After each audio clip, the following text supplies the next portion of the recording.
वंदे कृष्णम जगद्गुरुम। आज का वीडियो हम बिना एडिटिंग के कर रहे हैं क्योंकि आज मैं सिर्फ आप लोगों से बात करना चाहता हूं। कुछ जरूरी बातें थी जो मैं आपके सामने रखना चाहता था और इसीलिए मैं रख रहा हूं। वाणियों को बताना और उन्हीं वाणियों को सत्य सिद्ध होते देखना दो अलग अलग बातें हैं। आज तक हम आपको पिछले इतने वर्षों से, इतने समय से वाणियां बताते आए, ये होगा वो होगा, लेकिन अब वो समय आ गया है जब हम आपको ये बता रहे हैं कि कौन सी वाणी सिद्ध हुई और कौन सी नहीं। 99% का स्ट्राइक रेट है भगवान का। 0.1% कहीं आगे पीछे हो जाए तो हो जाए, लेकिन 99% का स्ट्राइक रेट है भगवान का। भविष्य ग्रंथों का कहना था कि अंत का जो वर्ष आएगा उसमें मई के महीने में ठंड कोहरा पड़ेगा। आज 2 मई का दिन, 1 मई का दिन आ रहा है। आप देख लीजिए, उत्तर भारत में कोहरा पड़ा हुआ है, ठंड पड़ी हुई है। 10, 11, 15, 20 डिग्री का टेम्परेचर है, जबकि मई के महीने में इतनी कड़क गर्मी होती थी कि हम परेशान हो जाते थे। मगर क्योंकि वचन है कि अंत के वर्ष में ऐसा होना है, तो आपके सामने हो रहा है। उसके बाद ग्रंथ का वचन था कि अंत के समय में बहुत भ्रम फैलेगा। एक से एक विद्वान सामने आकर के अपने अपने ओपिनियन बताने लगेंगे।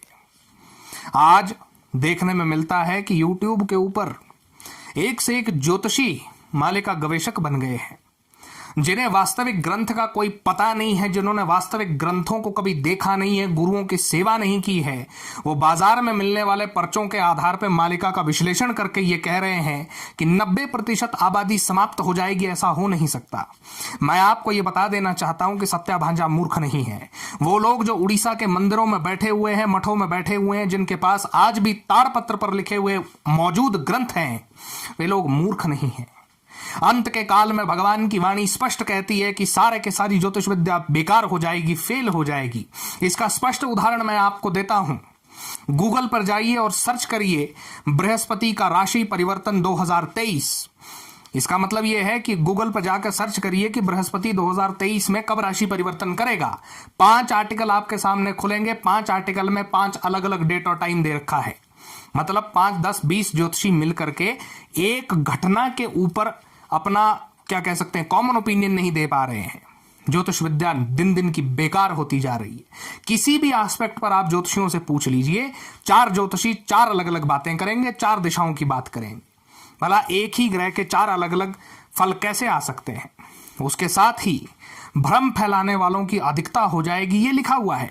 अब चाहे बाल मुकुंद जी का ग्रंथ हो, चाहे सूरदास जी का ग्रंथ हो, चाहे तुलसीदास जी का ग्रंथ हो, चाहे मालिका हो, चाहे कोई भी ग्रंथ हो, चाहे अनागत दर्शन ग्रंथ हो, एक बात पर सब लोग इकट्ठे हैं कि अंत के काल में एक से एक कल्कियों का उदय होगा, एक से एक अच्युतानंद दासों का उदय होगा, एक से एक तुलसीदास सूरदासों का उदय होगा। कोई अपने आप को ही कल्की कहेगा, कोई अपने आप को हनुमान कहेगा, कोई हनुमान जी का बेटा कहेगा, कोई महादेव का बेटा कहेगा।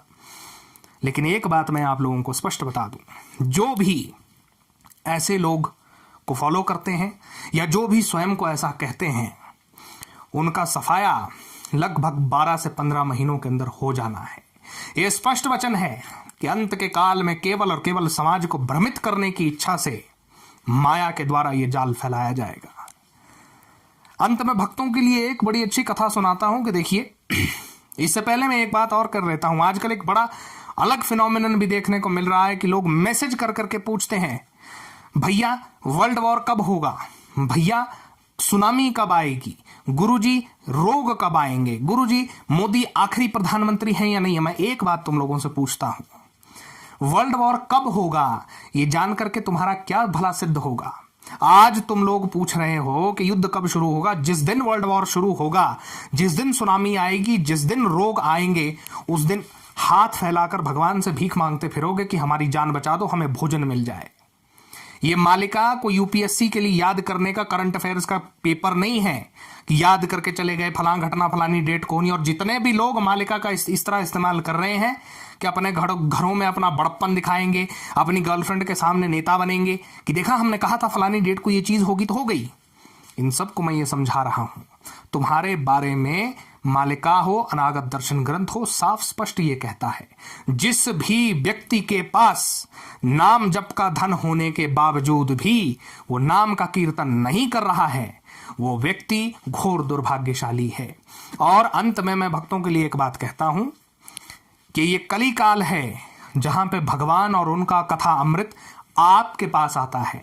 सत्य काल में, त्रेता काल में, द्वापर काल में यदि किसी व्यक्ति को भगवान और उनका ज्ञान प्राप्त करना होता था तो वनों में, जंगलों में, रेगिस्तानों में भटकना पड़ता था किसी सिद्ध गुरु की तलाश में कि कोई गुरु प्राप्त हो जाए तो भगवान का रास्ता दिखाएं।